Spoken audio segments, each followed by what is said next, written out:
Anime की आकर्षक दुनिया में सभी नायक धार्मिकता के चमकते कवच को नहीं पहनते। कभी कभी हमारे नायक यानी कि हीरो हमें आश्चर्यचकित करते हैं, खलनायक यानी कि विलन की भूमिका निभाते हैं और अच्छाई और बुराई के बीच की रेखाओं को धुंधला करते हैं। ये अनएक्सपेक्टेड ट्विस्ट कैरेक्टर को डेप्थ देते हैं, स्टोरी एंड नैरेटिव्स को अच्छे से डेवलप करते हैं। ऐसी सिचुएशन अक्सर ऑथर एंड मांगा आर्टिस्ट को एक अच्छी खासी अपॉर्चुनिटी देते हैं जिससे वो उस कैरेक्टर पर भी जोर दे सकें और अपने सपोर्टिंग कैरेक्टर पर भी ध्यान दें। तो हम आज की वीडियो में बात करने जा रहे हैं ऐसी टॉप 10 एनीमे की जहां पर अपना हीरो वाला मेन कैरेक्टर सरप्राइजिंगली विलन के रूप में दिखाई देते हैं। सब लोग डिसेंडिंग ऑर्डर में स्टार्ट करते हैं टॉप 10 की वीडियो को, बट हम नंबर 1 से यानी कि असेंडिंग ऑर्डर में ही स्टार्ट करेंगे। नंबर 1 पर है Attack on Titan. Attack on Titan Hajime Isayama का एक मास्टरपीस वर्क है। इस सीरीज में एरन येगर को पहले कुछ सीजन में हीरो तो वहीं बाद के सीजन में विलन दिखाया है। वैसे इस एनीमे की खासियत ही यही है, कौन विलन है कौन हीरो है कुछ नहीं पता चलता। तुमको कोई भी हिंट नहीं दिया जाएगा या साफ साफ कुछ बताया ही नहीं जाएगा कि कौन हीरो है और कौन विलन है। हर एक इंसान दो पर्सपेक्टिव से देखता है और जो भी पर्सपेक्टिव से आप देखोगे उसी तरह से आपको वो लगेगा एरन येगर कि या तो वो हीरो है या तो वो विलन है। कोई पूरी तरह से सही नहीं होता और कोई भी पूरी तरह से गलत नहीं होता। ये तो हमने सीजन 4 में देख ही लिया था। जिस तरह से लोग गाबी के लिए हेट दे रहे थे वही चीज सेम चीज फर्स्ट सीजन में एरन येगर के साथ हुई थी, जब उसके शहर में लोगों को मारा जा रहा था और वो जिस तरह से रो रहा था और कह रहा था कि मैं सब टाइटन्स को खत्म कर दूंगा, और जो उसके मन में हेट पैदा हुई थी उन लोगों के लिए वो अलग ही लेवल की थी। वही गाबी के मन में भी होता है। पर खैर इस टॉपिक को छोड़ते हैं। इस सीरीज का एंटोगनिस्ट प्रोटैगनिस्ट वाला थीम वर्ल्ड वाइड फेमस है एंड इसने क्रंची रोल पे बेस्ट प्रोटैगनिस्ट एंड एंटागोनिस्ट दोनों का अवार्ड जीता था। भाई ने रंबलिंग ही कर डाली। इसको एनिमेटेड वर्जन में देखकर जो गूज़बम्प्स आए थे भाई साहब क्या ही बताऊं आपको। 1 घंटे के एपिसोड ने फुल मजे दिए। दूसरे नंबर पर है डेथ नोट। डेथ नोट एक क्लासिकल एंटोगनिस्ट प्रोटैगनिस्ट थीम वाला एनिमे सीरीज है जिसका मेन कैरेक्टर यानी कि मेन हीरो ही विलन ठहराया जाता है in the most of the cases.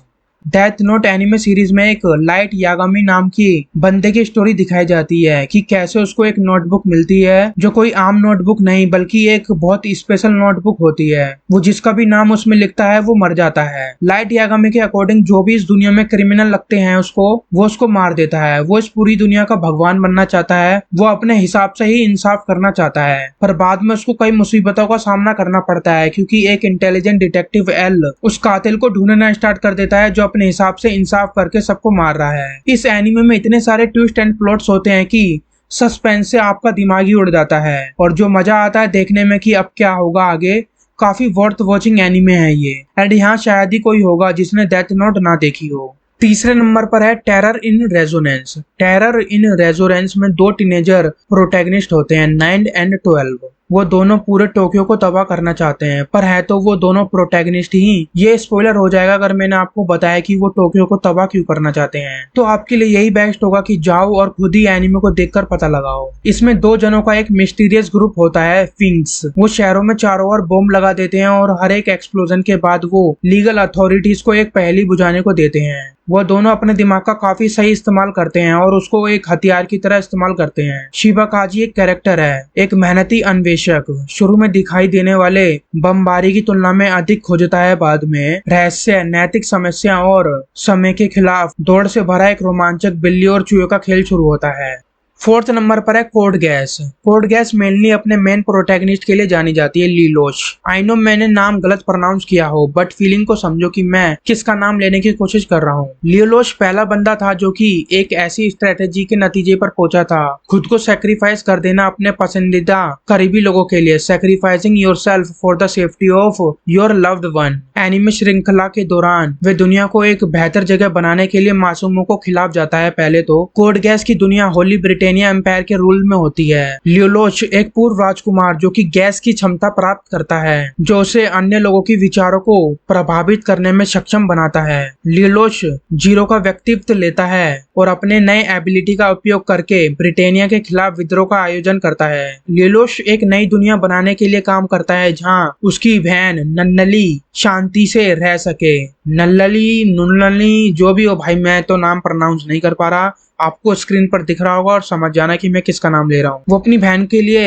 ऐसी दुनिया बनाना चाहता है क्योंकि वह राजनीतिक साजिश, सैन्य लड़ाइयों और पारस्परिक संबंधों को नेविगेट करती है। 5वें नंबर पर है हेल्सिंग अल्टीमेट। हेल्सिंग अल्टीमेट नाम की एक एनिमे में एक ऐसा प्रोटैगनिस्ट है जो अपना काम पूरा करने के लिए जो करना पड़े वो करेगा, चाहे फिर उसको विलन ही क्यों ना बनना पड़े।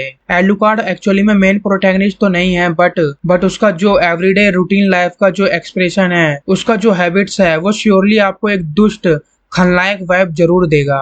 इस एनिमे का हॉरर एलिमेंट नॉर्मल ही है, इतना हार्ड नहीं है, इसलिए इस एनिमे को हर कोई देख सकता है एंड एंजॉय कर सकता है। हेल्सिंग अल्टीमेट एनिमे के हेल्सिंग ऑर्गेनाइजेशन की कहानी है जो इंटेरगा हेल्सिंग द्वारा चलाई जाती है। एक पावरफुल वैम्पायर एंड एलुकार्ड एक स्ट्रॉन्ग वैम्पायर। वो इंग्लैंड को डिफेंड करते हैं पैरानॉर्मल डेंजर से, like renegade vampire and Nazi experiment से। विशेषज्ञ स्पाइनर, सेराय विक्टोरिया और हेल्सिंग संगठन के अन्य सदस्यों की सहायता से वे कई दुर्जय शत्रु के साथ युद्ध में शामिल होते हैं। मिलेनियम संगठन के साथ संघर्ष में समाप्त होते हैं। एक नाजी वैम्पायर की गैंग पूरी दुनिया पर शासन करना चाहती है।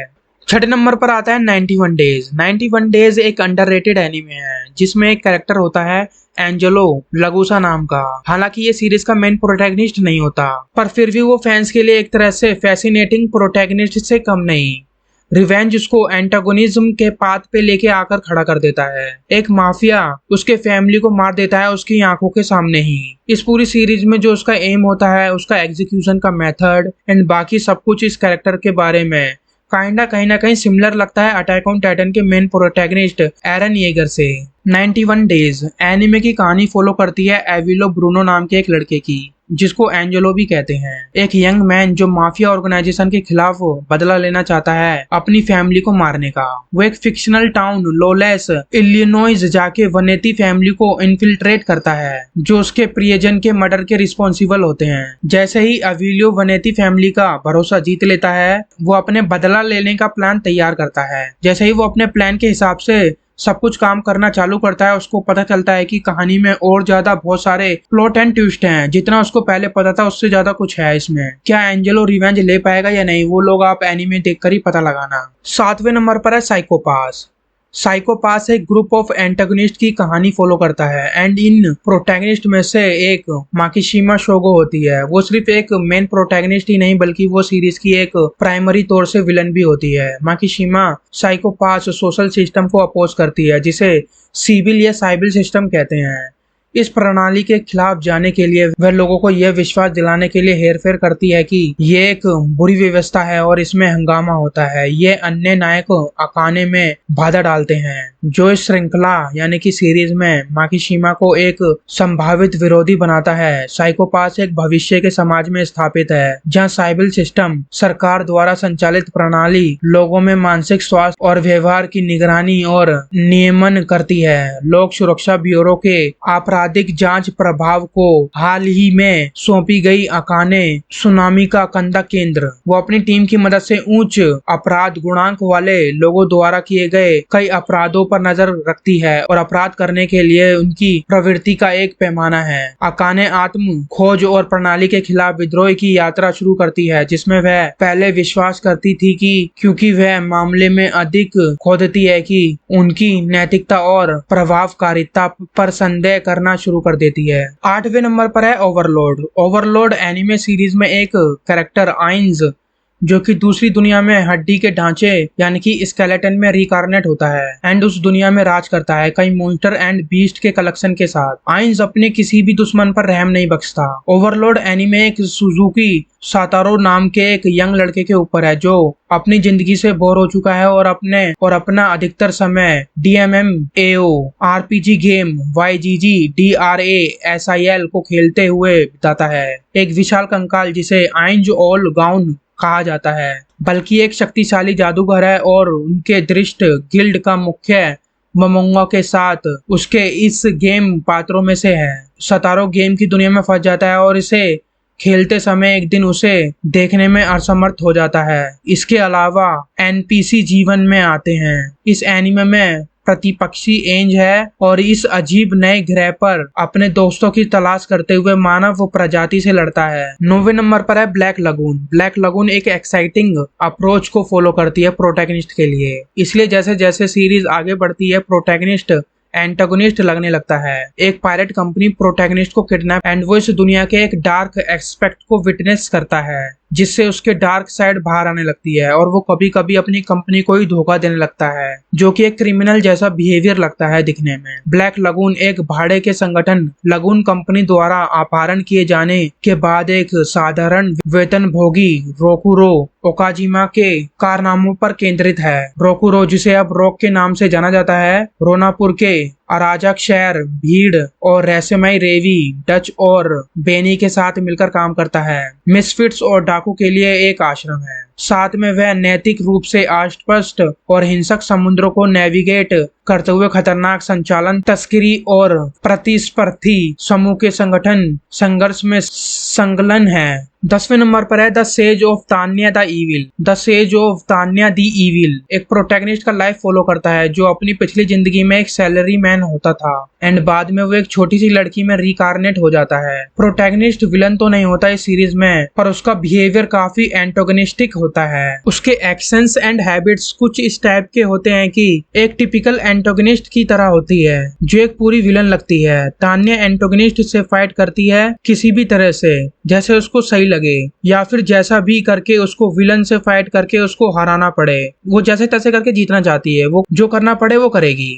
इस एनीमे में एक सैलरी मैन, जो कि दूसरे दुनिया में एक लड़की की तरह दोबारा पैदा हुआ फर्स्ट वर्ल्ड वॉर के दौरान, जैसे हमारी दुनिया रियल दुनिया में हुआ था। बस फर्क इतना है कि इस एनीमे दुनिया में जादू होता है, magic do exist here. Main character Tania के रूप में पैदा होता है एक कठोर और बर्फीली युवित, जिसे उसके उन्मत्त स्वभाव के लिए द डेविल ऑफ द राइन के रूप में जाना जाता है। तान्या एक साम्राज्य बनाने के लिए सैन्य रैंकों को ऊपर ले जाना शुरू करती है, जिसे इतिहास में सबसे शक्तिशाली के रूप में याद किया जाएगा। तो ये थे 10 एनीमे जिसमें मेन प्रोटैगनिस्ट यानी कि हीरो विलन के रूप में दिखाई देता है। जरूरी नहीं है जिन भी कैरेक्टर के बारे में मैंने बताया है वो विलन है, वो हीरो भी हो सकते हैं, पर उनका जो नेचर है, जो बिहेवियर है, वो बिल्कुल एक विलन की तरह लगता है। तो ये वीडियो आपको कैसी लगी कमेंट बॉक्स में बताना। इसी से रिलेटेड और भी टॉप 10 वीडियो चाहिए हो तो बताना। जल्दी मिलेंगे नेक्स्ट एपिसोड में। जय हिंद।